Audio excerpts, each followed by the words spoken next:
We are back doing a reaction to Charles Hoskinson, who goes off on the SEC. He does a little rant. He does what we all like to do occasionally, a rant. A big old rant. He is the Cardano man, so we are going to listen to his rant. I found this on the Twitters, so everyone's covering it.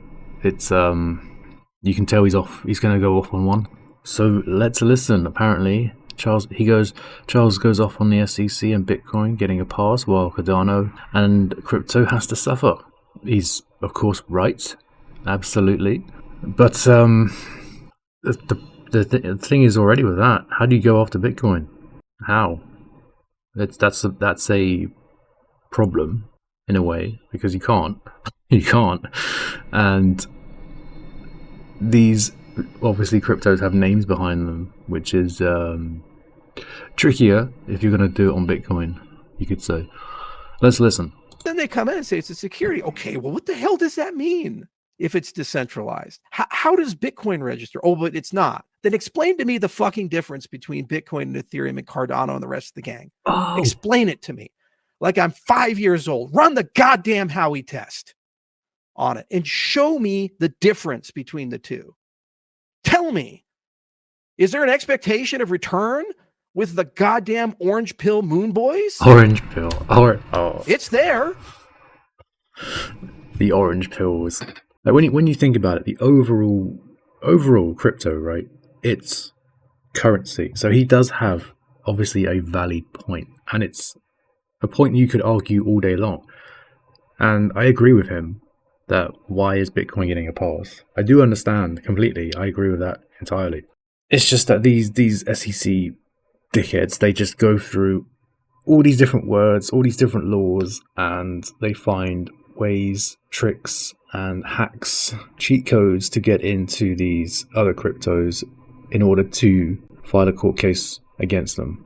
And they're losing. They're losing all the time, which is embarrassing for them. They're now doing something on CZ.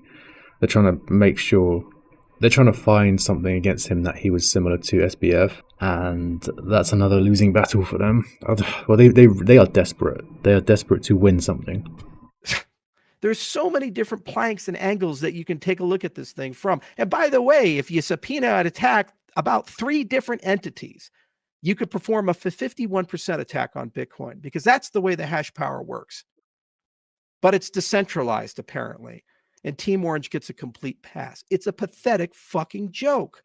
I love his run. I love how he just goes off on one and just starts. Team Orange does get a pass, unfortunately for everyone else, but it's just Big Daddy Bitcoin. You don't mess with Bitcoin. You just don't, and you can't. Of course, they could ban Bitcoin. Exchanges from using them and make it illegal, I guess, but why would they do that? There's too much asset. There's too much going on already involved in Bitcoin over the last 10 years or so. I don't think they would even have a case for it, It's an absolutely pathetic joke.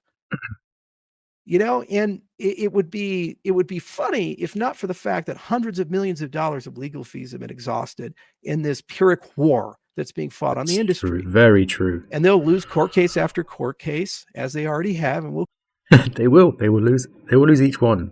Crypto adoption is here. It's already passing through us. It's literally almost here. As soon as the ETFs get approved, then the mass adoption, that's like the starting point in its grand scale, right? That's the grand scale adoption starting point. Then we will start to see it in other means as well. Will continue, and then at some point it'll stop.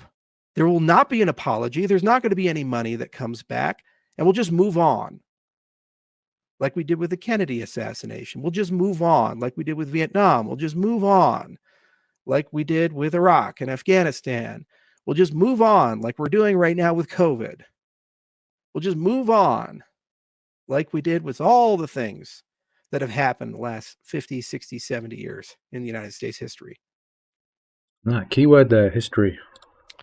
It has to stop. It honestly has to stop. Why do I praise libertarians come in? Because the only people that seem to think the only people seem to improve the situation, the people that are unraveling the government. It's not accountable anymore. People harm people. They get away with it. and they just move on and Yeah. nothing changes. It's true. I'm tired of it. I think our industry's tired of it. The entire reason cryptocurrencies exist is not because somebody woke up and said, man, tokens on the internet is such a good idea. No, someone did. That was those are the meme coins. Those some scammer wakes up every morning to think of the next one he can rug pull. That's what that is. People do wake up and think that. But yeah, he of course, the invention was not just to, oh man, tokens sound great on the internet, don't they? The entire reason cryptocurrencies exist is that we're trying collectively to reestablish the social contract, because the social contract is horrifically broken. That's a good way of putting it. That's a very good way of putting it. If the people in charge are unelected, unaccountable, and don't ever... Like, you don't really think of it that way too much. You just think of it as just the price going up and down. You don't really think of it as a collective social sphere. Have to prove to us, the beneficiaries of the public trust, that they're doing good for us.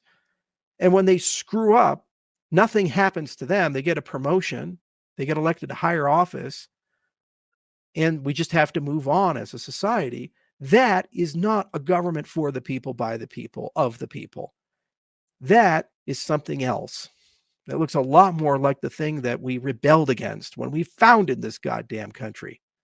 Goddamn country. Got a point there at the end as well. Especially with these government people, especially with Gary Gensler, he's going to get fired and then he's going to get offered a job at BlackRock. That's already in the pipeline. You know, Larry's going to shake Gary's pathetic little hand, and then he's going to get a job there. And then all that Gary has done is going to be swept under the rug. Like he said, the whole history analogy is that we forget about it. We don't forget about it, but we just move on to the next thing. It's got very good points there, Charles. Bravo. Round of applause. Standing ovation for Charles. That was good. I liked that. That was very good. So what do you think? Do you think Bitcoin gets a pass? The nitty-gritty of each one, and then just to compare it to Bitcoin, to seriously, you know, obviously I understand the commodity and security side of it, but to really go into it as a form of crypto, it is still a form of crypto, so the whole argument around it is still valid. It's just, why does Bitcoin get a pass, you know? Why is it so special? Let me know. So there we have it. That was Charles Hoskinson. Let's see, that was like 12 hours ago or so, 13 hours ago from Altcoin Daily. So let's see if that did anything to the price. Oh man, it actually went down. Well, yeah, it didn't do much to Cardano, but even, to be fair, Cardano doesn't really move much anyway. We are seeing Bitcoin at 37 today, on the 28th of November. Obviously, these industries have massive plans for them, for Bitcoin, because of the nature of it. The name Bitcoin, they wouldn't want to take that down. There's just so many reasons why. Anyway, thanks for watching. Please like the video and subscribe if you are new for more wonderful content like this. So I will see you on the next one.